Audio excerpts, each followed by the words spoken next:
High, নমস্কার। আমি রাহুল। আজকে আবার তোমাদের জন্য নতুন একটা ভিডিও নিয়ে চলে এসেছি। একটু জাস্ট ওয়েট করো।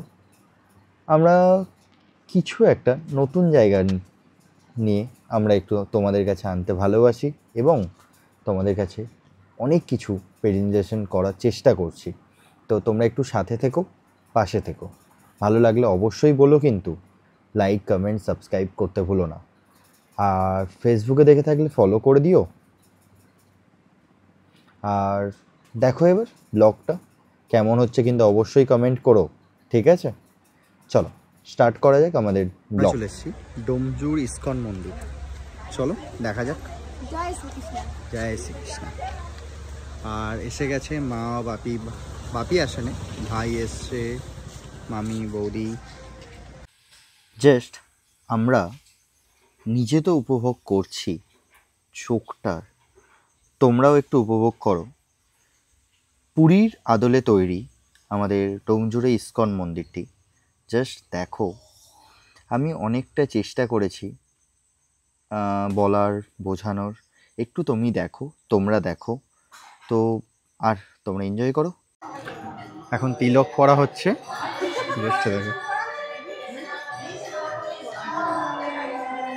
এরপর আমাদের পুচুকে তিলক পরিয়ে দেওয়ার জন্য রিকোয়েস্ট করছে সায়ন। জাস্ট দেখো ওকে কিভাবে তিলক পরানো হয়েছে। মামি আছে। হরে কৃষ্ণ। তিলক পোড়া আমার হয়ে যেতে তো পেছনে একটু বাগানের দিকে আমি যাচ্ছিলাম, তো কোয়েল ডাকলো যে না জিজু এই সাইডে এসো। তো ভিউটা জাস্ট দেখো, হালকা হালকা বৃষ্টি আর ওয়েদারের সাথে এই অপূর্ব সুন্দর মুহূর্তটাকে এনজয় করছিলাম। এই দৃশ্যগুলো সত্যি পয়সা দিয়ে কখনোই কেনা যায় না। তো তোমরাও একটু এনজয় করো আমাদের সাথে। হরে কৃষ্ণ। চলো চলো। হরে কৃষ্ণ কৃষ্ণ কৃষ্ণ হরে হরে, হরে রাম রাম রাম। আমরা এখানে প্রদীপ জ্বালানো হচ্ছে, তো প্রদীপ জ্বালানোর এখানে আমরা এসেছি, প্রদীপটা জ্বালাই, তারপর আবার তোমাদের সাথে দেখা হচ্ছে। এখানটা ঘুরিয়ে অবশ্যই দেখাবো।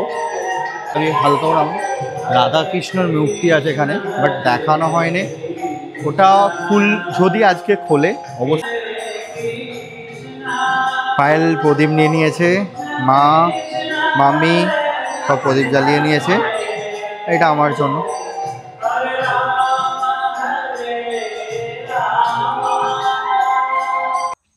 প্রদীপ দেখিয়ে আমাদের সামনেই চলে গেছিলাম মহাদেবের কাছে।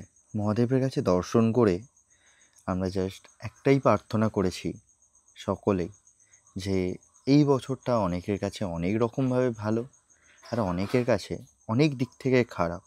তো সকলকে যেন ভালো রেখো, অনেক খারাপের মাঝখানেও অনেকটা যেন ভালো থাকে এবং ভালোর থেকে বড় কথা সুখী থাকে। এই দেখো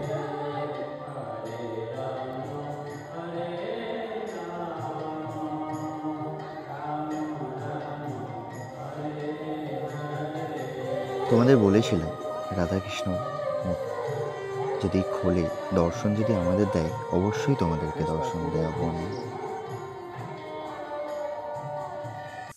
ইস্কন মন্দির থেকে বেরিয়েই আমরা চলে গেছিলাম তারই পাশে নীলাঞ্জনা পার্ক।